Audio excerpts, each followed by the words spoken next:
La conférence a mis en place certains piliers, notamment la séparation des pouvoirs exécutifs, législatifs et judiciaires, le multipartisme intégral et le libéralisme économique, l'instauration de la démocratie, de l'alternance au pouvoir et de la bonne gouvernance, l'instauration de l'état de droit, la promotion des libertés individuelles, collectives et de la presse, le renforcement de l'unité nationale et du consensus à l'effet de toutes les décisions engageant la vie de l'État.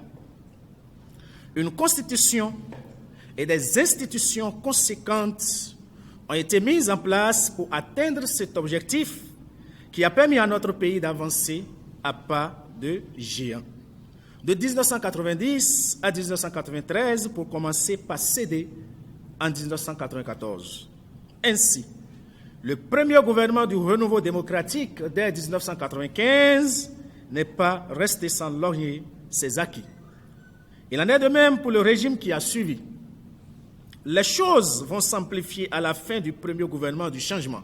Face à ce désastre grandissant, il était grand temps que des structures de défense des textes fondamentaux de la République naissent.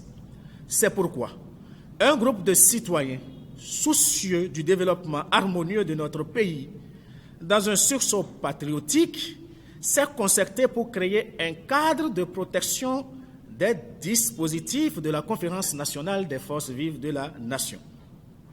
Cadre dénommé Organisation de défense des acquis de la Conférence nationale, entendez Audace nationale.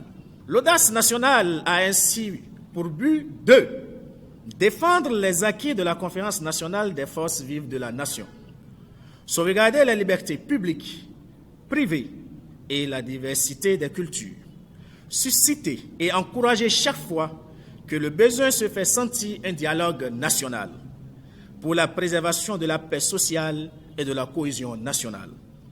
Constituer un cadre d'échange entre l'audace nationale et les populations en vue de leur éducation politique et citoyenne.